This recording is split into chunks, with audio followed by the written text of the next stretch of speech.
This episode of Capes and Lunatics is brought to you by Tweaked Audio. Get awesome headphones, go to tweakedaudio.com and use the coupon code Southgate to get 30% off, free shipping, and a lifetime warranty. Or you can get there through the link on our website, southgatemediagroup.com.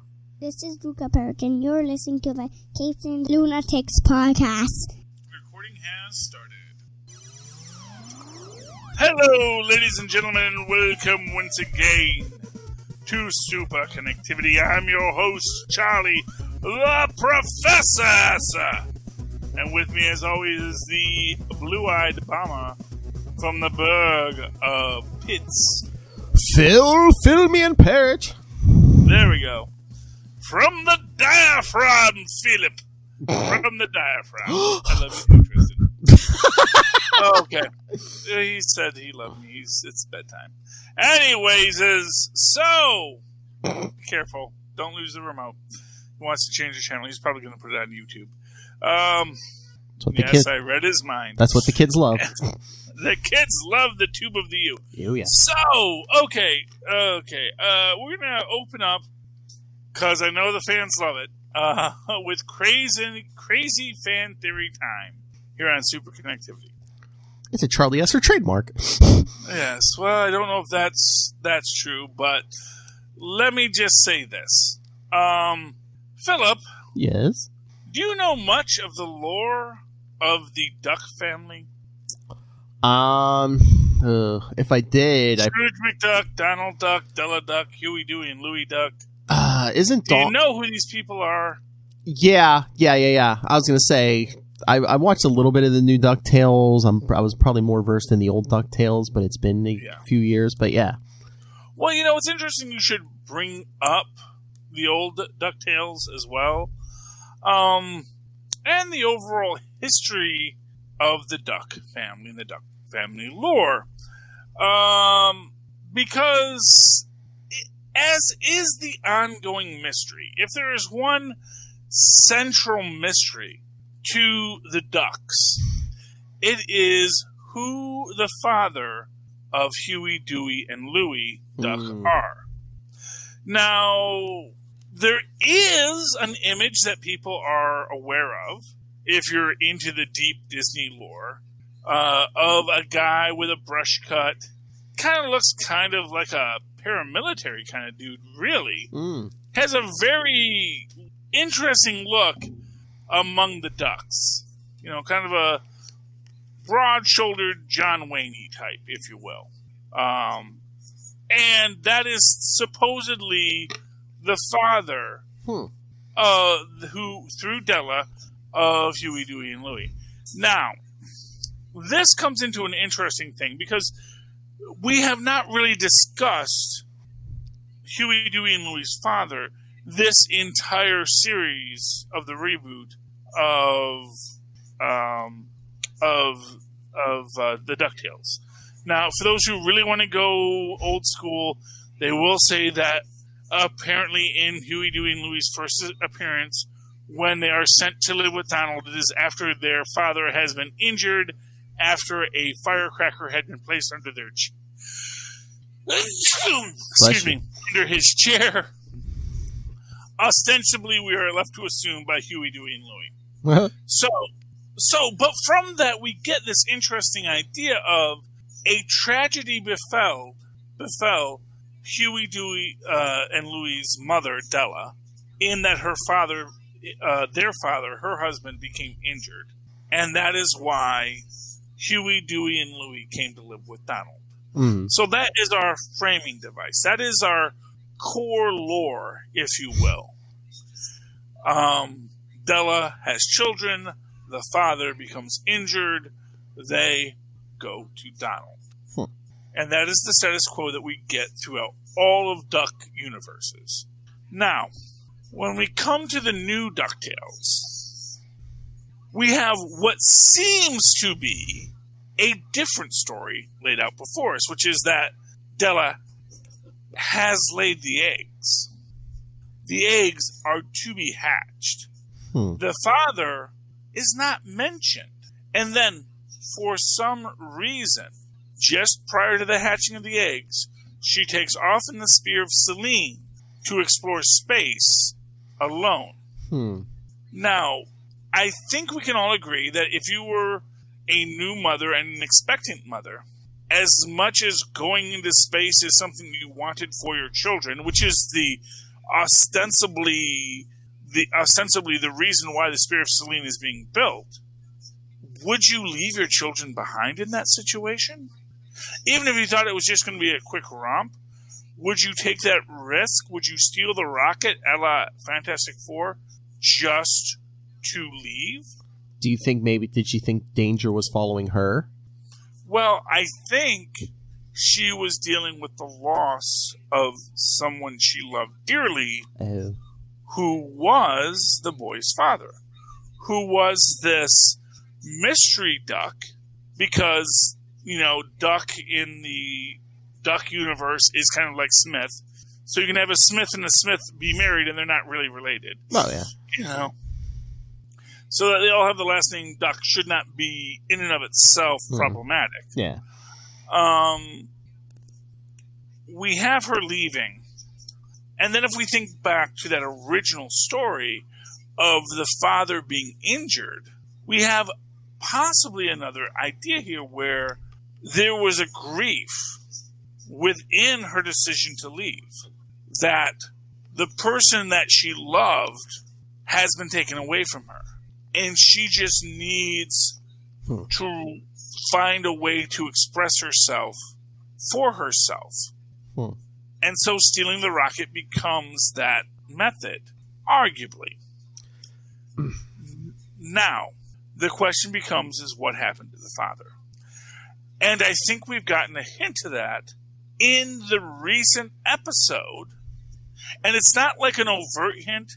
It's just something we realize when you look at it, it's like, oh my goodness, there's something more here than we are seeing, which is the recent episode 52 of DuckTales, Double O Duck, You Only Crash Twice, which has as its central conceit the idea that Launchpad McQuack, after being hit by a intelligence ray, takes on this persona of Double O Duck, and then becomes this super competent spy who, like Launchpad McQuack, despite, is always able to roll with whatever situation he falls into to come out ahead. And with his intellect, actually be able to protect Dewey, and who Launchpad has always had this close relationship with. And essentially sacrifice himself at the end to protect Duckburg as a whole when the stupid ray essentially is being unleashed. And as this happens, that persona, Agent 00 Duck, is shouting out to Launchpad to remember him, to remember what the threats are to the McDuck family from Fowl. And this is all written, kind of as, almost a Flowers for Algernon tale, where, he gets the intelligence and he loses the intelligence. But as I thought about this, I got to question this idea. The character of 00 Duck comes out fully formed. Yes, there is a video game conceit called 00 Duck, but who he becomes does not seem to be Launchpad McQuack. Seems to be the 00 Duck persona that is being heralded in the video game. Additionally, the fact that the title of the episode is called You Only Crash Twice. Now, yes, this is a reference to the old James Bond film You Only Live Twice. But that double metaphor kind of presents itself as this idea that maybe there is something that has happened before. And we think about 00 Duck falling into the mind of Launchpad McQuack and shouting to be remembered, shouting that there is something you must remember from this, almost suggests that persona knew what to do, that he had been through this once before. Are you going where I think you're going? Like I said, I haven't watched this, but could could the 00 persona be the true him, and somewhere along the way, I don't know, he got the amnesia or whatever and became Launchpad McQuack? Well, yeah, that's exactly where I'm going for. Okay. And the idea is that this 00 persona existed. Mm-hmm. Now, there's a couple different ways this can work, where who is almost a Moon Knight-y quality of the story of who is the real Launchpad McQuack. Is Launchpad McQuack the real persona who was at one point hit with the intelligence ray and created the 00 Duck persona?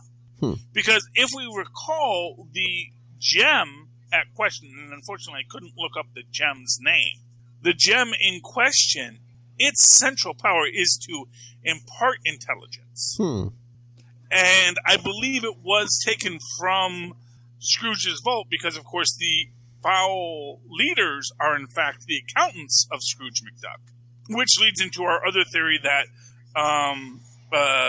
Duckworth was evil the whole time. Clearly a beagle, but his name is Duck, suggesting there's some shenanigans going on there.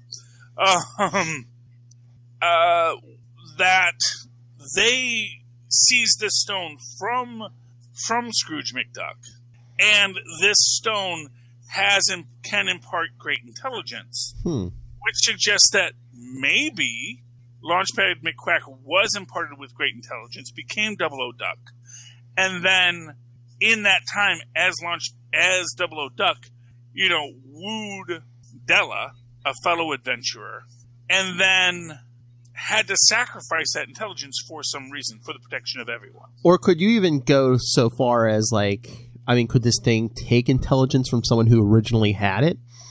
Well, yeah. Well, that's what the plot line of this episode is. Okay. Is that they're creating this device that can either impart intelligence or remove intelligence. So you could have... So there's two ways you can look at it. You can either look at it as Launchpad is the base persona. He gains intelligence, becomes 00 Duck for perhaps a prolonged period of time, in which his romance with Della occurs. They have the triplets, and then Launchpad must sacrifice that intelligence, regardless of how he got it. And then when he becomes Launchpad again, he has no memory of his relationship with Della. He becomes like Wally when he gets reset. And he doesn't remember Eve, and we get that Eve gets to revive Wally, but what if Eve couldn't revive Wally? And what would be their relationship after? And this comes into this kind of central question with Launchpad McQuack. Launchpad McQuack is not good at his job, arguably. Although, inarguably, he's good at his job. It's a weird cartoony logic where the fact that he is the worst pilot in the world is irrelevant to the fact that he still can fly the plane. He still can make it go up and down and do what they need to. And that comes into the question of muscle memory. I was going to say, his basically his personality, his mind has been warped, but he has that muscle memory, yeah. Exactly. He knows how to be a pilot. Yeah. He doesn't know how he knows how to be a pilot. He doesn't know how he knows how to be an adventurer. It's a reflex. Everything about him suggests he should not be, but he is because he has this memory deep within him. Which is why I think 00 Duck is the true persona, not Launchpad McQuack. But whatever happened, and he became Launchpad McQuack. And if he is Launchpad McQuack, there becomes this need not to lose him like he is so much D-Man. We can't all be as unfeeling as Captain America. When 00 Duck becomes Launchpad, there's a need for Scrooge, who is fiercely loyal and invested in his family, as we see after Della disappears, to protect the family he still has, of which Launchpad is now one of them. And in fact, it becomes this idea that Launchpad has this tragic accident, loses his intellect, becomes the Launchpad we know and quite frankly love, because despite the lack of intellect, he is still everything that is great about 00 Duck. He is still loyal and adventurous and caring to a fault for those things he loves. And this goes, I think, very strategically to his relationship with Dewey. Because his relationship with Dewey in the new series is so bonded, as much as you would imagine a father and son relationship should be. Now, of course, Launchpad says, well, it's because we're buds. But it's like, you can't... First off, you're an adult male, and you have a 10-year-old child as your best bud. You know, I don't think that's what your relationship is. Mm-hmm. I think your relationship is more a paternal relationship. And to that extent, you know, Dewey's the only one that is willing to have a relationship with this, you know, crazed simpleton who Uncle Scrooge keeps around for some reason. So do you think that, is that like the whole point? It's like, even though he has this childlike mentality, at the core, he's still that agent, that capable hero? Well, he is still that capable hero, and he's always been that capable hero. Yeah. But, you know, so in the original DuckTales, and this was sort of one of those things that bugged me about the reboot, is they took Launchpad from being a devil-may-care pilot who didn't mind that every plane he flew crashed because he could walk away from. As you always said, any crash you can walk away from is a good crash. Yeah. And it's like, that's not how that works, but okay. Because the phrase is, any landing you can walk away from is a good landing. He kind of took it to the extreme on that, but he still managed to do it. And in that sense, Launchpad was always a very capable character that when he becomes 00 Duck, when he becomes Darkwing Duck's sidekick in that alternate reality, we don't question it because we've never been made to question. We've never been sitting here thinking that Launchpad had been Flanderized because Flanderization wasn't a thing yet.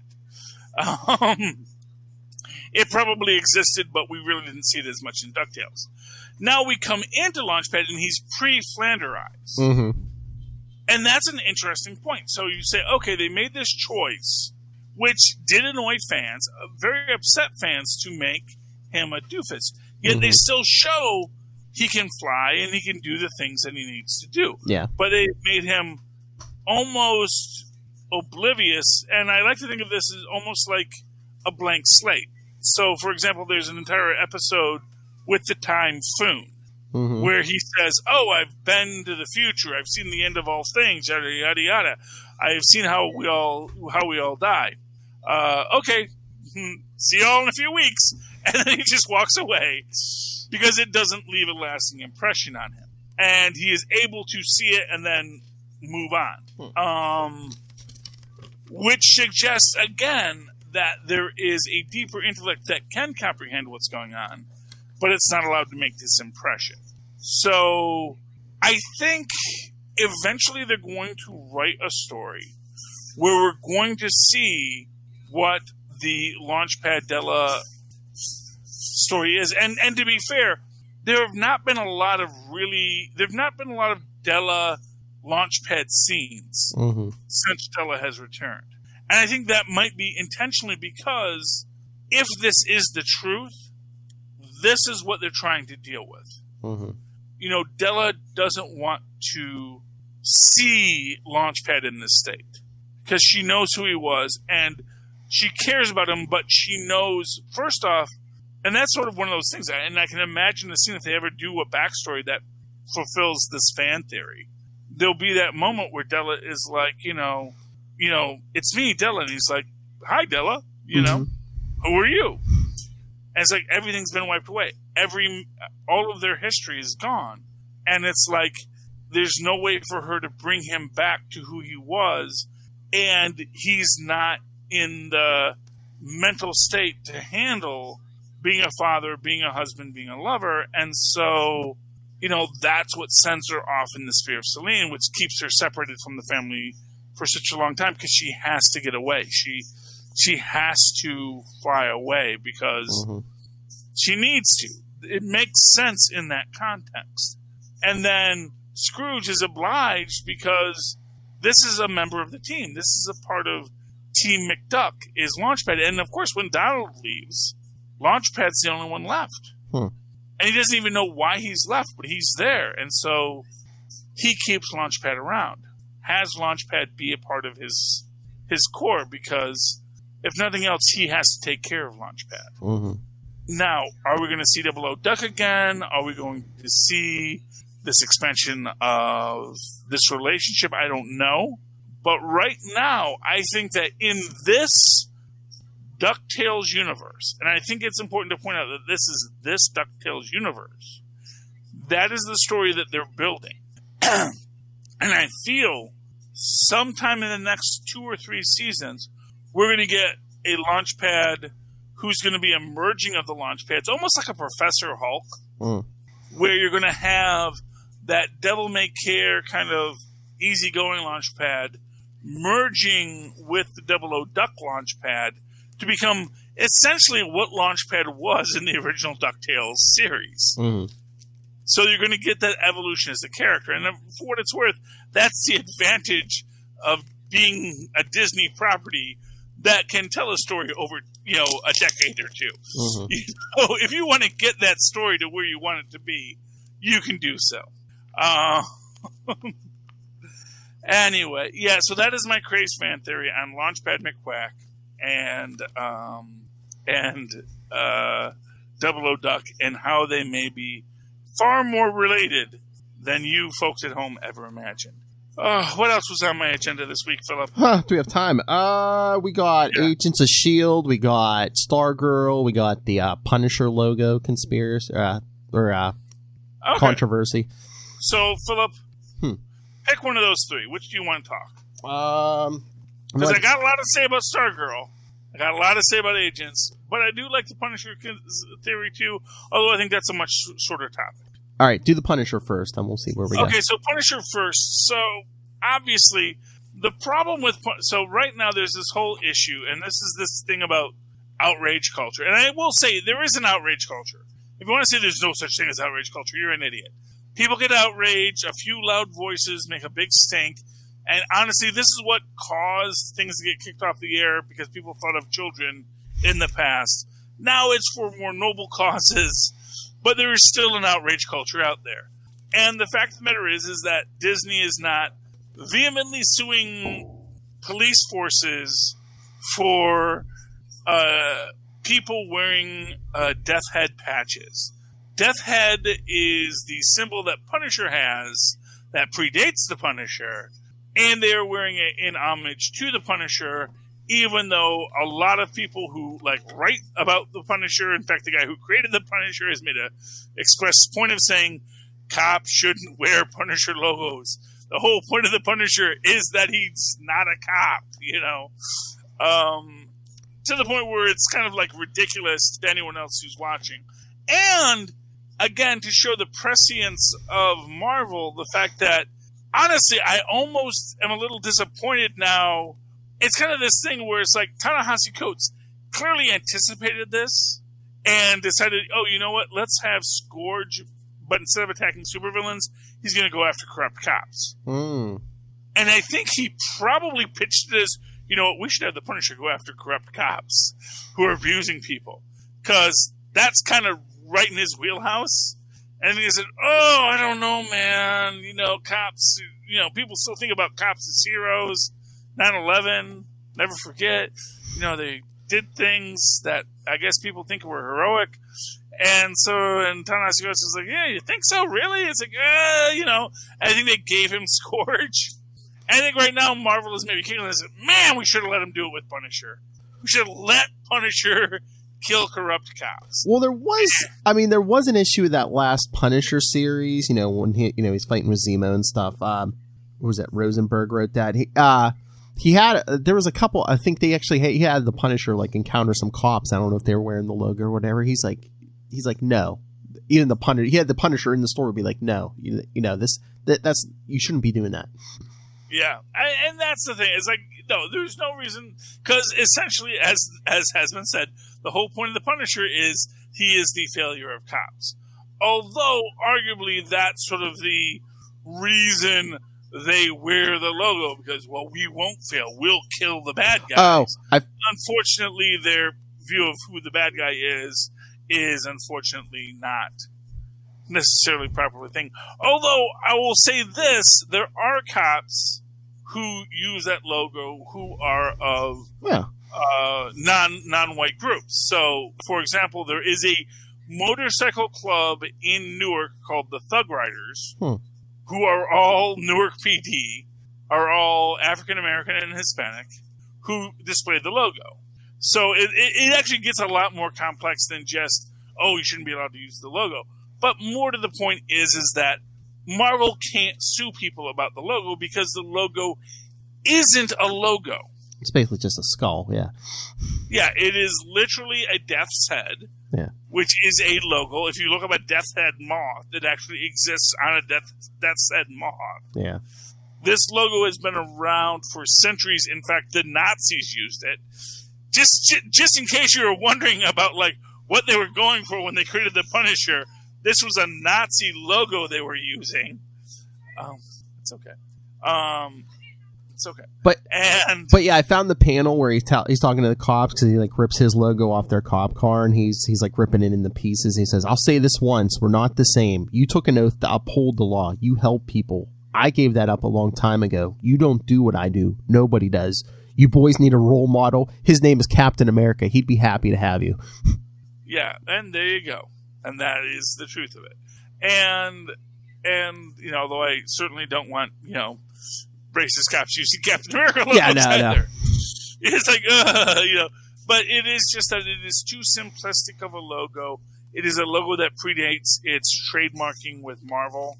And so what it comes down to is you can sue over an individual artist's rendition that Marvel owns. So Marvel owns lots of individual artist renditions of the Punisher logo. Yeah.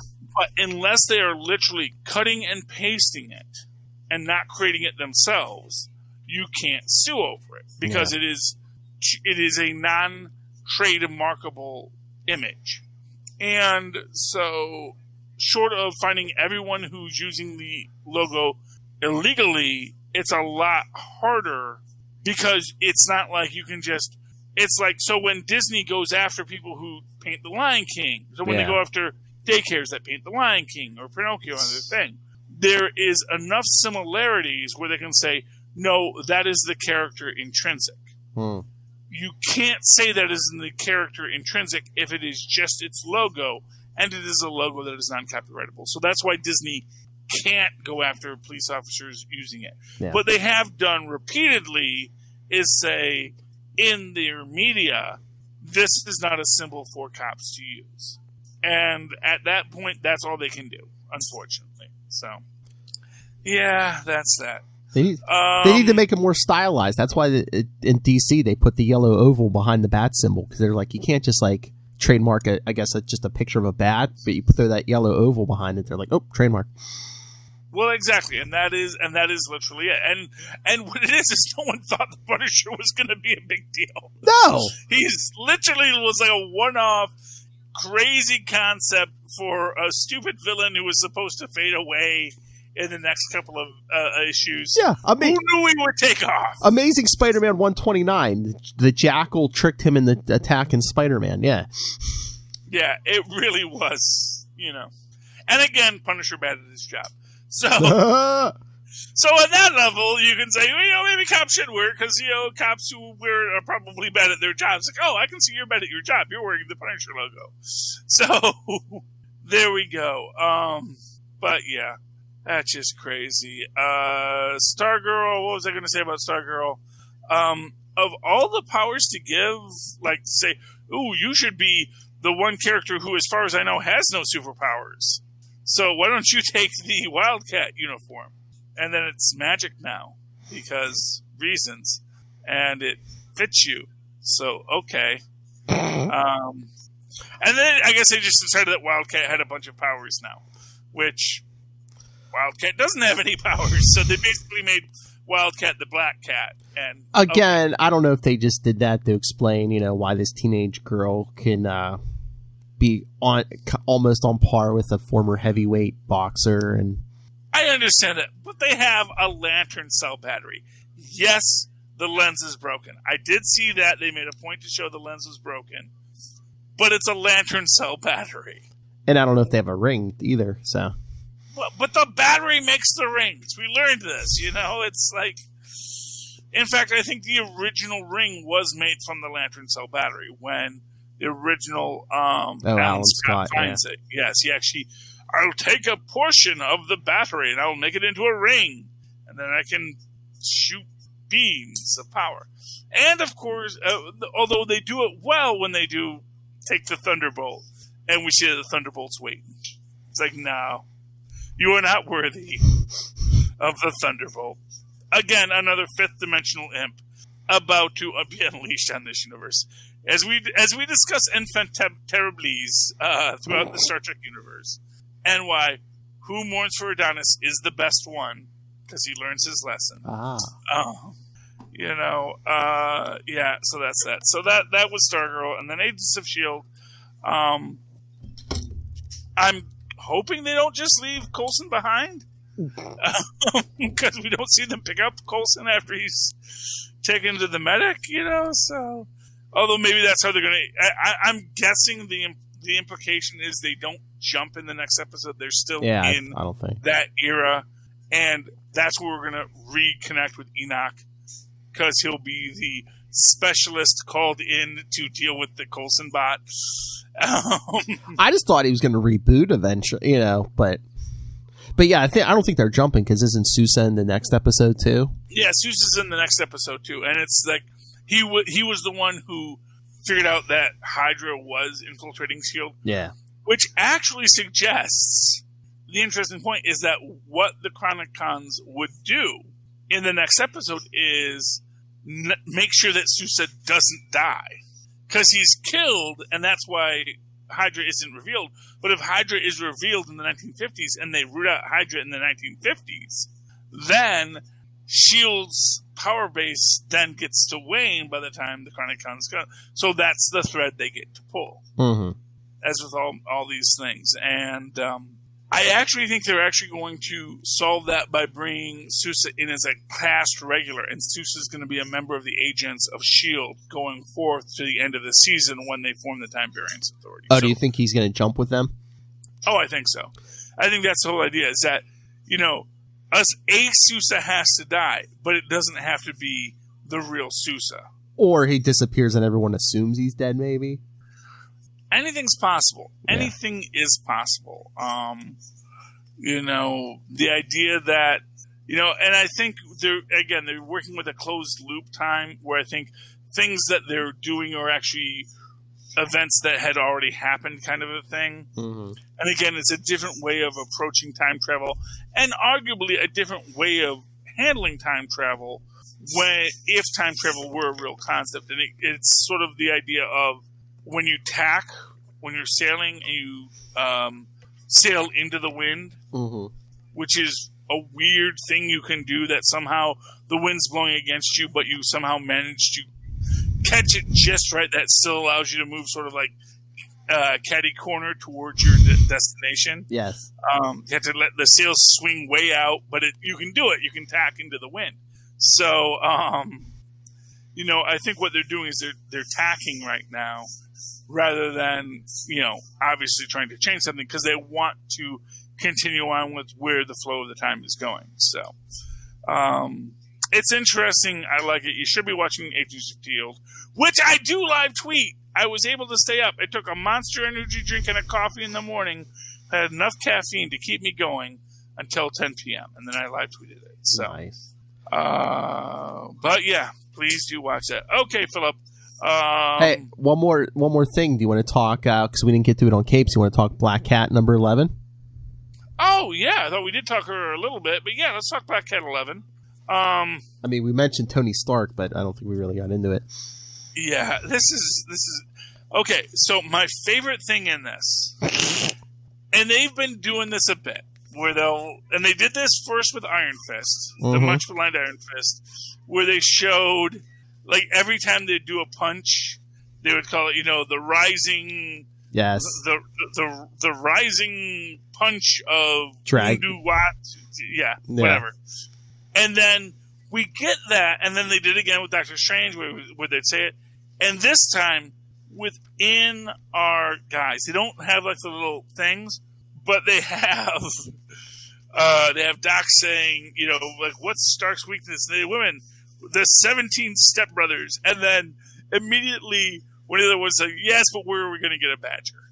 You know, which I love. It's just like there's these like these standard cons that all these guys know that they're pulling with ridiculous names that all need one unique item that they can't get, and you know, and then we call this one, the one they settle on is the Despinian Ambassador, which I love as a phrase, and for what it's worth, immediately encapsulates what they're doing, which is the way that you really antagonize a smart guy is you disagree with him. Oh, yeah.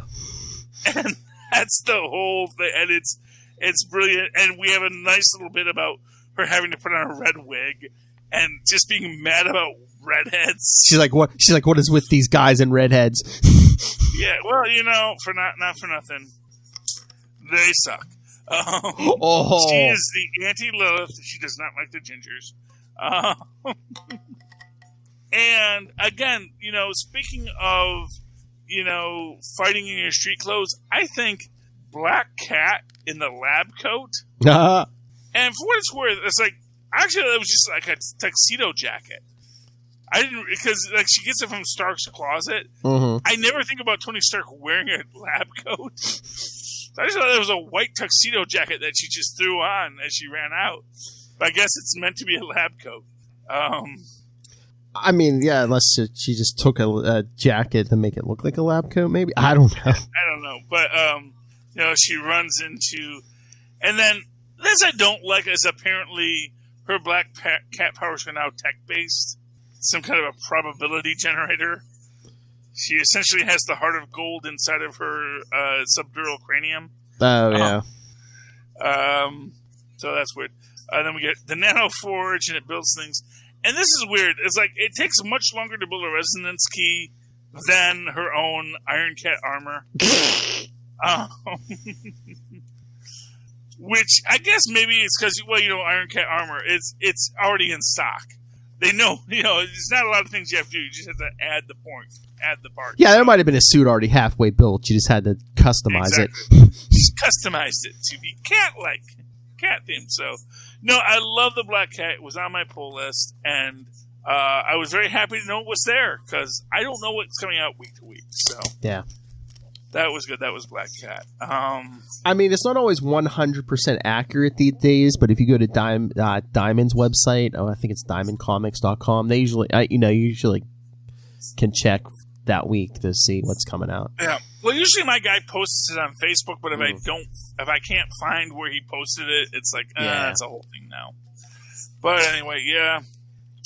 Oh, just a third thing I want to say about the Snyder Cut is I realized last night that was Snyder's third bite at the apple. Yeah. And people want to say, oh, well, that's because Nolan influenced the first and Whedon influenced the last. It's like, yeah, but it was still his third bite of the apple. And who was the person in charge of Batman v Superman? Because really, that was him, that was all him, and that was all of that. So, yeah, I'm going to say, why do we care? But no one cares that I say, why do we care? Because no one cares. I care. So, I mean, but who wants like 6 hours to clean up that movie? It's like, come on. Just let it go. Just Josh Trank it. Let it go. Let it go. Yeah, really. I mean, honestly, we don't need to see all the things. One thing I did want to talk about is they do reference the 3 Jokers again, kind of, in the Joker thing. And it's the one where it's like Batman, like at the last page is Batman as like the Medusa Joker kind of thing. Oh, yeah. Trying to get, they do, and I love that they do give Jared Leto's Joker a shout out in that. So, I mean, I like that. I like that. I like when they don't forget about Jared. I know. I think you were asking. I did see something today. I think they said 3 Jokers and even the upcoming Batman Catwoman series. They're both not going to be in continuity. Oh, well, that's just. Why? Because they start 3 Jokers. They started it at the end of New 52. I mean, again, literally, it's been at least 4 years since they started teasing this thing. So it's like, but okay, I don't know. I mean, has the entire universe rebooted since then? I mean, we went from New 52 to Rebirth, and now I think they've been kind of slowly getting. Yeah. Look, Marvel did it once. Yeah. And we're still not happy that they did it at Marvel, but they did it. Well, yeah, I mean, that's the thing. DC does it every couple years, and they used to, they have these Crisis on Infinite Earths, and they would, at least admit to it. Now they reboot, and they don't even admit it. They're like, oh no, this isn't a reboot. Yeah, you can't reintroduce characters we already know. Yeah. I mean, you can retcon them, but you can't just reintroduce it. And because, I mean, yeah, Rebirth, they were kind of trying to do the classic and New 52 combo, and I think slowly but surely they're kind of moving further and further away from New 52 stuff, so it's like... I get the feeling DC is thinking new continuity, who dis? And yeah. It's just the idea that nothing has to be in continuity. Nothing should ever be in continuity. Oh yeah, especially DC. But that's what Lilith said. She says modern comics. She's like, they don't want continuity. Well, but the thing is that here's the thing. I think that Marvel doesn't forget about the things they've said. They may squeeze it and twist it and make it fit into the hole. Oh yeah. But if it existed. It exists. It's just like sliding time. Franklin Richards, Valeria Richards, they're not going anywhere. Yeah. They may kill them at some point. They may erase them from existence, but it will be an official erasure with a before and an after time, like a Superboy Prime. Yeah. Where we'll know what happened, and it'll be this is what happened. And with Franklin rebuilding the universe, that's the same kind of concept. It's like Franklin rebuilt the universe. He did it poorly. He's 14. What do you want from the poor kid? Yeah. But anyway, so that's that. Yeah. I mean, I got not too much more to say about this. We'll see. Because I mean, supposedly it's coming soon. Because Tyler even texted me today. Here, let me pull this up because they're already. They were already. I guess you could pre-order the trade paperback and hardcover, and it's supposed to be out in November. And I was like, wait, when are the 3 Jokers coming out? Supposedly, the 3 issues of 3 Jokers is going to be August, September, and October. Yeah, and it's a prestige format, and I'm debating getting it. I'm very torn. And now you say it's not continuity, but you know what always happens though. You know what happens though. If something in that series gets so popular and everyone's like, oh, I love that. Guess what? It's going to be because guess what? Killing Joke when it first came out, it was supposed to be not in continuity either, and they made that continuity. Didn't they paralyze Barbara Gordon after that though? Yeah, that's what I'm saying. So Batgirling for a while, or was it Well, no, I think was this a Black Costume Secret Wars thing? I mean, they did paralyze Barbara Gordon, but then I don't think they mentioned her for a while, and then eventually I think she first popped back up in Suicide Squad, but it's as Oracle, but it's I mean, for the most part, it wasn't supposed to be in continuity, but then people kept. But if they paralyzed Barbara Gordon, then that's in continuity. Yeah, but I'm just saying they never addressed it. They never said, "Oh yeah, she's been paralyzed." But eventually, a few years down the road, that's what I'm saying. It was so popular, it wasn't supposed to be in continuity. But then eventually, they were just like, "Well, what they did is they CYA'd." Yeah, they said, "You know what? Don't talk about Barbara for a bit." Oh yeah, because you know what who wrote those books? Alan Moore. Alan Moore, thank you. Alan Moore. Your arch nemesis. No, he's not my arch nemesis. I have no arch nemesis. Well, it was a weird time at DC too, because it was 2 years after Crisis on Infinite Earths, and they were getting rid of Supergirl, Batgirl, Yeah, and it is what it is. But that's the thing. So Alan Moore wrote that. He was a very popular writer. He's coming off of I think that was when he was coming off of Watchmen, wasn't it? That's Watchmen. Yeah, Watchmen was like because he made his bones on Swamp Thing. He did Watchmen. He got to do The Killing Joke, and I think that they went into that thinking, you know what, we trust Alan Moore. We're not going to say it's continuity right now, but we're not going to undo it immediately. Oh yeah, we're not going to say this didn't happen. And so I think that's how you handle that kind of concept. But to say, oh, this is not going to be in continuity, just so you know, so don't even bother picking it up, is kind of a stupid way to sell a comic book. I don't know if they came out and said it, but if people asked them, they're like, oh yeah, it's not continuity. But then as writers kept taking more elements from that story for other stories, they were just like, oh, hey, man, the kids seem to like this, so hey, yeah, it's continuity. I mean, the original, what is it, Batman Son of the Demon, where, that's the one where Talia and Batman, conceived Damian. That wasn't in continuity either until Grant Morrison brought a 10-year-old Damian into the story. But in that case, and that's where you get into that differentiation. So you can do something in a non-continuity story. Yeah. That you then evolve into an in-continuity story, because the actual story between Damian and Batman is different than it is in Son of the Demon.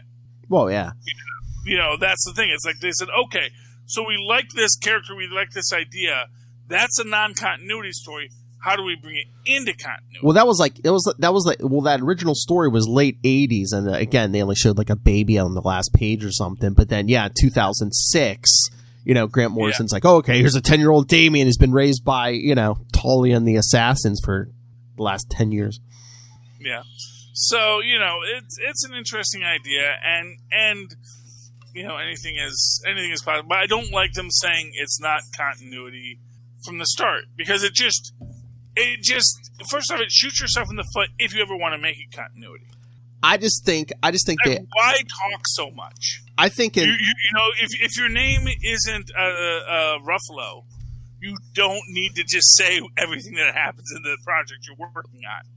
But do you think that's like a standard boilerplate anymore these days, though? Because if it's not in like the monthly books, they're like, oh yeah, it's not in continuity, just because, if someone's reading the story, they're like, well, hey, the Joker never did this, or hey, something's off about someone. This may shock you, Philip, but comic books aren't legal documents. Yeah. They don't require boilerplate. Well, I'm sorry, I probably used the wrong term, but I'm just saying. No, that is the right term. That's what you mean to say. Yeah. And it's being used as boilerplate. Boilerplate is just standardized legalese that is sort of essentially pre-printed. Essentially, the way you would print something on a boiler that was, uniform for all the boilers. I don't know even know if that's the origin. I should say, but anyway, maybe standard operating procedure these days. It's like, but it shouldn't be. I know. And when you say standard, that implies that other people do it. But they went there. Well, for DC, it's standard operating procedure these days. I think it's like, okay, and that's what we're criticizing. We're saying that's a bad thing to do. It's a 3-issue miniseries. Let's say it's non-continuity, but if the kids really love it, we can add it to continuity. But shouldn't you just leave that open, because no one has to assume? So, as an example, Charlie, it's DC, the king of great decisions these days. Come on. I'm just saying they don't have to shoot themselves in the foot. Just because they're bad at their jobs doesn't mean they have to shoot themselves in the foot. And again, I don't know if they're scared, because literally they've been working on this for at least 4 years. Which is a whole other bag of hammers, because you would think you would know what you were doing with it before you drop it. Mm-hmm. Or maybe it was an idea that someone pitched at a party and someone liked, and then they published it and they said, oh, wait, we didn't, who knows? Like, how does someone pitch something and accept it and then say, oh, no, we can't do that anymore? Lilith is right. We should, if I ever win, $1 billion, which I won't, because lotteries don't even get that far, and we can buy DC Comics, we should probably just do it for the good of humanity. But honestly, I don't even think it's worth. I don't even think it's worth the purchase. Come on, DC, just hire us as a civilian review board. Come on, we'll tell you what's good. What's a good idea and what's a stupid idea. Hey, here's what I'll say. I'll work cheap. So you can hire me as a person who will say, I don't think that's a good idea, which is what I do in HR every day for like human beings. But I can do that for fictional beings too. You can say, this is not a good thing for us to do. So in HR, your job is to tell management, this is not a good idea for us to do. We should not do this thing. And then they ignore you, which is fine, but it's on record that someone said, this is not a good idea. And again, I mean, all they got to do is pay a couple bucks, and it's like you give them your opinion. They don't have to follow it, but it's like, hey, maybe you should listen and say, hey, why don't you tweak this a little bit? Unfortunately, they moved out of the New York area. Like, when they were still in New York, it would be like an easy commute for me. Not going to relocate the whole family to California, so... Again, a lot of people are working from home. There's not telephones. There's not email. The email? Well, yeah. I mean, they can just let me know what's going on. And honestly, I can keep a secret. Trust me. Say, hey, we emailed you a memo. Read it. Tell us what you think. Say, hey, what do you think of this? I'll say, this is not a good idea. Or I'll just say, you know what? It's a good idea. Don't say it's not in continuity because you might want to use it later. That sounds like something that it could be interesting. If it's an imaginary story, no one cares that it was an imaginary story. Yeah. That's the thing. It's like no one cares that what you're saying, that Batman wasn't a pirate in the 1800s. Well, that's the other thing too, because I think that's the other point in the article. They're like, we're about to gear up for the big Joker war that's going to go through every Bat book right now. So it's like, I don't know if something in Three Jokers was going to contradict something in Joker War. So. But then you got 20 Joker projects going on. Once that movie hit, they're like, Joker, Joker, Joker. And yet they make fun of that entire idea. Oh yeah. In our last story. Maybe that's meta. Well, yeah, except they published it. I know. Or maybe you don't have to publish your own self-criticism. Or maybe that's the writer poking at DC. I don't know. Well, except that DC's the ones yeah, go ahead. Say I'm an idiot. Just write that down. I am an idiot. I like when you make the smell lines above me, too. Draw those in. Maybe the editor was asleep that day. I don't know. Yeah, I don't know. Wouldn't it happen on Denny O'Neill's watch? That's right. That's right. We mentioned that on Capes. Rest in peace, Denny O'Neill. Yes. For our homies. Pour one out for my homies. Okay, Philip. Let's head on out of here. All right. Would you like me to do my plugs first? Well, no. You know what we got to do? We got to talk about our fine sponsors here at the Southgate Media Group Network, including Tweak Audio, which if you're not listening to this podcast on a Tweaked Audio headset, I have to ask why? Why in God's green earth are you listening to this podcast on substandard equipment when Tweaked Audio is right there? Here, efficient and affordable, exactly as you need. Hear the dulcet tones of Charlie Esser in HD sound. Come on. You hope for the you can guide people to the best possible products, but if they choose, they choose. And I do understand, not everyone is willing to make the choice, but I'm saying it's Tweaked Audio. Do you love your ears? Come on. Yeah, but anyway, moving on from there, let's talk about content. And content is king, as they say. And, we all want more content in this day and age. Oh, yeah. And, one thing I'd like to do is, it's not always easy to always have, little buzzing earbuds in my ears. I want other ways to entertain myself. And to that extent, there's things like Hunt a Killer. Yes. Where you can go to Hunt a Killer. You can sign up for Hunt a Killer. You can pay them money, and they will send you amazing, interesting, complex puzzles to stimulate your brain, to make you look at all of the clues and facts in a story, to try to unearth who and what and why the crime is. The why of the crime is always the hardest. The who and what you pretty much get right away, but that why, it's like, why is this happening? Why are we dealing with this? What is going on? That is the complexity that you get to unravel in a great service like Hunt the Killer. And of course, anything that you're interested in, regardless of what it is, you can go down to our notes down here and find an Amazon link. Because as we all know, Amazon is the site where you can go to anywhere, because like the great Amazon River, that you can sail or flow down and gather all the great riches of the continent, you can go to Amazon through our link and purchase just about anything you want. And, you know, because you came it from us, you actually get a little advantage. For us, you know, cost you nothing, advantages us. So, yeah, why not click there first? What's the harm? One more step for you, cost you nothing, advantages us. And let's see. Oh, hey, you know, there's a book out there called Pod Life the Book, which is a great tome of human stories about this wild world of podcasting. You like podcasting, you're listening to podcasts. If you want to know what it is on the other side of the mic, on the other side of those tweaked audio headsets that you are listening to this on, pick up Pod Life the Book and see what makes us tick. You might enjoy it.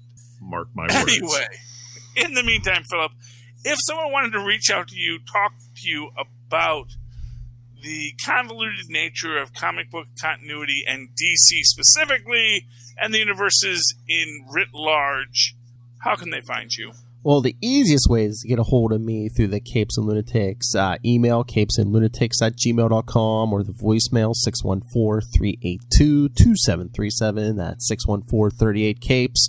Or, hey, just follow us nice and easy on Facebook, Twitter. You can follow Capes and Lunatics and Superconnectivity. Both have their own Facebook page and Twitter accounts. And, of course, you can always write to me in that old-fashioned email way, the way our moms and Boz once did, at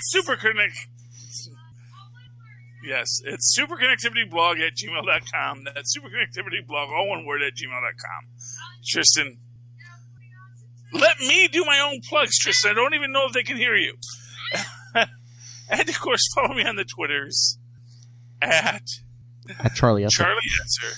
That's CharlieEsser. Look for the 2 E's in the middle. For quality. Thank you, Maz. And hey, I did stay up for Agents of S.H.I.E.L.D. this week. Tune in next week, see if I can do it again. All right, ladies and gentlemen, this has been another episode of Superconnectivity on the Capes and Lunatics Network as part of the greater Southgate Media conglomerate. Right up there with Disney and AT&T. Thank you for connecting with us this week. Please super connect with us again next. Good night. Good night.